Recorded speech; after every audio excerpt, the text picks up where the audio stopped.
Bienvenue sur Africa 24 dans cette nouvelle édition du QG Weekend. Voici les titres de l'actualité. La situation sécuritaire à l'est de la République démocratique du Congo est l'un des dossiers brûlants du président en exercice de l'Union africaine, Mohamed Ould Cheikh El Ghazouani, qui a pris ses fonctions en février. Ce dernier a reçu en audience à Nouakchott son homologue congolais, Félix Tshisekedi. Détail à suivre dans cette édition. Le Burkina Faso, face au défi majeur de l'énergie, un projet de construction d'une centrale nucléaire a été lancé avec une mise en service prévue pour 2030. Une fois réalisée, cette initiative devrait permettre d'atteindre un taux d'électrification de 95% contre 22,5% actuellement. Et renforcement de la coopération militaire entre le Sénégal et la Gambie.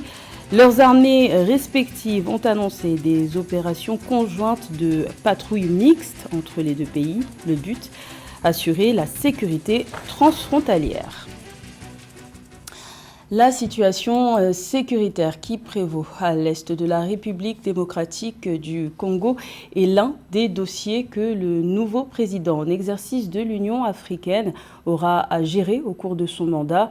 Le président mauritanien Mohamed Ould Cheikh El Ghazouani a reçu en audience son homologue congolais Félix Tshisekedi. Ce dernier était à Nouakchott pour une visite de travail de 2 jours qui s'est achevée le 28 mars. Plus de détails avec Samantha Saberou Saboubanga. Afin de restaurer la sécurité et la stabilité dans l'est de la République démocratique du Congo, le chef de l'État mauritanien, également président en exercice de l'Union africaine, Mohamed Ould Cheikh El Ghazouani, a reçu en audience le 28 mars 2024 au palais présidentiel de Nouakchott son homologue de la République démocratique du Congo, Félix Tshisekedi, au menu des échanges de la crise sécuritaire dans l'est de la RD Congo. Depuis son arrivée à la tête de la RDC, le président Félix-Antoine Tshisekedi a mis en place une diplomatie offensive et active afin de trouver une solution par rapport à la crise qui sévit à l'est de la RDC. Est-il sûr que Félix-Antoine Tshisekedi est reparti de Nouakchott avec une promesse, celle de voir l'Union africaine s'impliquer un peu plus dans le cadre de la résolution de cette crise et surtout dans le cadre de cette crise diplomatico-militaire qui oppose la RDC au Rwanda, le Rwanda qui est accusé de soutenir la rébellion du M23. Outre les questions de sécurité, les deux chefs de l'État ont également abordé les opportunités de renforcement de la coopération bilatérale entre la RD Congo et la Mauritanie. Ils ont exprimé leur volonté commune de redynamiser les relations dans plusieurs domaines, notamment le commerce, la pêche et l'éducation. Cette vision ambitieuse témoigne de la volonté des deux pays de consolider leurs liens et de promouvoir le développement socio-économique mutuel. Aujourd'hui, nous le savons que la Mauritanie joue un rôle très important puisque son président Mohamed Ould Ghazouani est actuellement celui qui préside l'Union africaine. Et cette présidence de l'Union africaine donne à ce dernier les possibilités pour être un peu plus actif dans le cadre de cette crise de la RDC, notamment en mobilisant les contingents qui ont été promis par la Commission de paix et de sécurité de l'organisation et surtout de faire en sorte que la communauté internationale puisse s'allier aux côtés de la RDC afin que cette partie du pays, notamment l'Est, puisse trouver une solution pérenne. Le président mauritanien a exprimé son soutien diplomatique indéfectible au processus de paix déjà engagé par l'Angola et le Kenya. Ces processus visent à restaurer la paix et la sécurité dans cette région tourmentée de la RD Congo. Fin 2023, les Nations Unies estimaient que près de 7 millions de personnes étaient déplacées en RDC, dont 2,5 millions uniquement dans la province Nord Kivu, en proie à plusieurs conflits armés. Poursuite du calendrier électoral au Tchad en vue de l'élection présidentielle du 6 mai qui doit mettre fin à la période de transition politique. La campagne électorale pour le premier tour se tiendra du 14 avril au 4 mai. Parmi les 10 candidats en lice, il y a Mansiri Loupsekréo, président du parti Les Élites. Il se présente pour la première fois et défend des idées pour le développement du monde rural. Son programme est à suivre dans ce reportage de notre correspondant Mahamat Ramadan. Commentaire Nana Kamsoukoum. Connu dans le monde des affaires comme un businessman réputé, Mansiri Lopsikriou s'est aussi forgé une notoriété en politique. Âgé de 41 ans, ce jeune ingénieur en équipement rural a commencé sa carrière politique en 1996. Il a milité dans différents partis politiques avant de créer avec ses amis en 2022 le parti Les Élites, dont il est le président. Aujourd'hui, il est l'un des 10 candidats qui vont concourir pour la magistrature suprême le 6 mai 2024 et entend bien défendre ses idées pour le développement rural. Quand on fait un peu le tour du Tchad, nous constatons que la population souffre énormément. Il y a de cela quelques mois, on nous a parlé de la santé. Or, en réalité, sur l'ensemble du Tchad aujourd'hui que nous avons sillonné, il n'y a pas un plateau concret du Nord. Il n'y a pas une structure sanitaire accueillante comme ça au Tchad. En dehors de l'hôpital Renaissance, que tout le monde connaît. Pour le candidat du parti Les Élites, le Tchad est un vaste pays rural avec des populations en majorité agriculteurs et éleveurs qui n'attendent qu'un plan Marshall pour valoriser ces deux secteurs.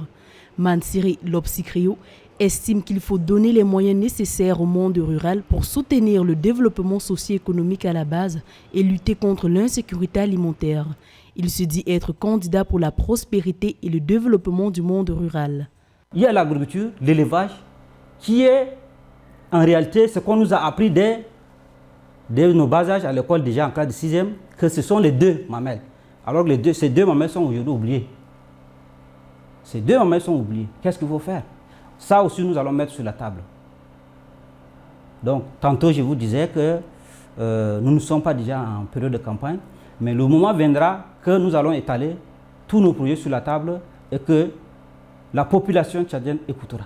Mansiri Lopsikriou et son équipe de campagne comptent convaincre les Tchadiens moyens qui constituent l'essentiel des électeurs à voter pour le développement économique à la base et le bien-être social. La priorité selon le candidat est de doter le pays des infrastructures agricoles et pastorales, d'équiper les structures sanitaires et de renforcer l'éducation familiale et scolaire des enfants tchadiens. Également dans l'actualité, en Égypte, la croissance démographique est en berne. Le ministère de la Planification et du Développement économique a révélé que le taux de croissance du pays des pharaons s'est situé à 1,4% en 2023, soit le plus faible taux depuis 50 ans. Rappelons que l'Égypte est le pays le plus peuplé du monde arabe avec 106 millions d'habitants. Face à la montée des naissances ces dernières années, les autorités égyptiennes ont pris un certain nombre de mesures, dont le lancement en 2019 de la campagne de cétacés.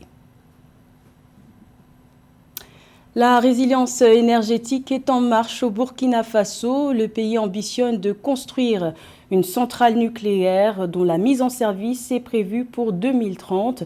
C'est dans ce contexte qu'une nouvelle convention entre le Burkina Faso et la Russie a été signée le 25 mars au 13e Forum international de l'énergie atomique Atomexpo à Sochi. Plus de détails avec Catherine Gobet. Au Burkina Faso, le taux d'électrification actuel en milieu urbain est estimé à 67,4% selon la Banque africaine de développement BAD. Pour garantir l'accès universel à l'énergie et booster le développement du pays, le gouvernement burkinabé a signé le 25 mars 2024 un accord avec la compagnie russe Rosatom. L'accord qui vise la construction d'une centrale nucléaire devrait d'ici 2030 permettre à ce pays d'Afrique de l'Ouest d'atteindre un taux d'accès à l'électricité de 95% dans les zones urbaines et de 50% dans les zones rurales. Le défi énergétique est un défi majeur pour le Burkina, en ce sens que l'énergie doit pouvoir soutenir tout ce qui est développement des différents secteurs économiques et sociaux. Nous avons un déficit assez grand et il s'agira dans les prochaines années de travailler à combler ce déficit afin d'accompagner cette politique d'industrialisation qui est en cours actuellement au niveau du Burkina. Avec ce projet, le Burkina Faso deviendra le 3e pays d'Afrique derrière l'Afrique du Sud et l'Égypte à disposer d'une telle installation. Pour l'heure, aucune information n'a été communiquée sur les moyens de financement du projet. À long terme, ce pays d'Afrique de l'Ouest veut appliquer l'énergie nucléaire dans l'industrie, à l'agriculture et à la médecine.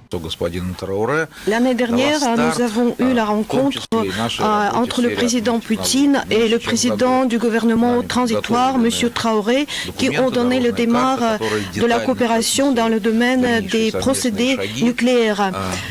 Pendant presque l'année, on a préparé la feuille de route et on a désigné les étapes à faire. Dans sa marche vers la résilience énergétique, le Burkina Faso, aux côtés des autres pays de l'Alliance des États du Sahel, veut déployer des stratégies pour la sécurisation de l'approvisionnement en énergie électrique pour construire une centrale nucléaire d'ici 2034.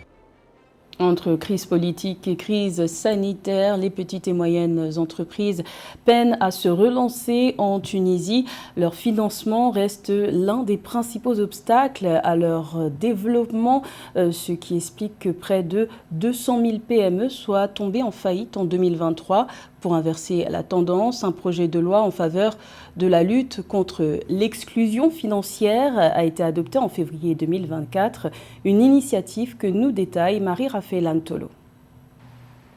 En vue d'améliorer l'accès des petites et moyennes entreprises au financement et encourager la création d'emplois, la Commission financière et du budget relevant de l'Assemblée des représentants du peuple est revenue le 27 mars 2024 sur la nécessité de lutter contre l'exclusion financière en Tunisie. D'après les statistiques dévoilées par l'Association tunisienne des petites et moyennes entreprises, environ 200 000 petites et moyennes entreprises sont en faillite en 2023 contre 120 000 en 2022 pour des difficultés d'accès au financement leur permettant de mieux dynamiser leur activité. Le climat économique tunisien nécessite véritablement des réformes profondes et structurelles. La situation des entreprises particulièrement est extrêmement tendue, pour ne pas dire dégradée. Ce constat est fait dans un contexte marqué par l'adoption en février 2024 d'un projet de loi en faveur de la lutte contre l'exclusion financière. Ce projet de loi permet aux personnes défavorisées et à faible revenu ainsi qu'aux petites et moyennes entreprises d'accéder au système bancaire et ses produits et services plus aisément. La situation en réalité, comme il y a une crise générale, ça s'est répercuté par aussi un contrôle extrêmement draconien qui a en fait peur à plein de chefs d'entreprise et je pense qu'il y a ce problème psychologique qu'il faut résoudre pour relancer toute la machine. Selon Fethi Zouer Nourri, gouverneur de la Banque centrale de Tunisie, il est également nécessaire de concevoir une nouvelle approche économique favorisant la création d'une nouvelle génération de petites et moyennes entreprises qui répondent aux impératifs de l'économie tunisienne en matière de création de la valeur et d'emploi ainsi que de croissance durable inclusive. Le Sénégal et la Gambie renforcent leur coopération militaire.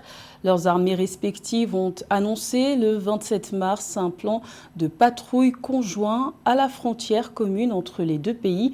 Objectif affiché, renforcer la sécurité des populations et prévenir les différents litiges frontaliers. Les précisions de Cheikh Omar Kamara. Les armées du Sénégal et de Gambie ont annoncé un plan de patrouille conjoint entre zone militaire numéro 3 basée à Kaolack et le 2e bataillon d'infanterie de Gambie pour sécuriser la frontière commune entre les deux pays. Réunis le 27 mars 2024 dans la région de Kaolack, les forces de défense des États voisins ont planifié la première patrouille, marquant ainsi la concrétisation de l'accord de défense et de sécurité signé entre les deux pays en 2017. L'objectif des patrouilles mixtes sénégalo-gambiennes est de prévenir les différents frontaliers. Nous avons échangé pour en venir à retenir tout ce qui est, en tout cas, menace au niveau de la frontière. Nous avons fait le point de situation, nous avons retenu toutes les zones de vulnérabilité au niveau de la frontière. Ça peut être l'un ou l'autre des types de menaces dont je viens de parler. Ensuite, maintenant, nous avons défini les objectifs après avoir décliné les menaces. Et enfin, par méthodologie, on a décrit des zones d'intérêt sur les 192 km. Les zones d'effort, ces zones d'effort maintenant polarisent des points clés. Et ces points clés seront tous visités par la patrouille que nous avons déjà planifiée. Cette action conjointe démontre l'engagement des deux pays à assurer la stabilité et la sûreté de la région, renforçant ainsi les liens de coopération militaire entre le Sénégal et la Gambie. Ces points clés se trouvent de part et d'autre, ça veut dire en Gambie comme au Sénégal. Et la patrie maintenant, nous avons déterminé les effectifs qu'il faudra, c'est-à-dire tout ce qui est besoin en termes de ressources humaines, en termes de logistique, et parce que ce sont les deux armées qui vont participer. Et naturellement, si on détermine les zones d'effort, les points clés, et les itinéraires naturellement vont suivre. Selon les conclusions de cette réunion bilatérale, il a été décidé de décentraliser les patrouilles et la 3e zone militaire doit effectuer des patrouilles à partir d'avril 2024 et d'ici la fin de l'année avec le 2e bataillon d'infanterie gambien. Les patrouilles conjointes faciliteront également la lutte contre les trafics couvrant les zones de Fatick, Kaffrine et Kaolack au Sénégal. C'était le journal de la rédaction. Merci de l'avoir suivi. L'information continue sur Africa 24.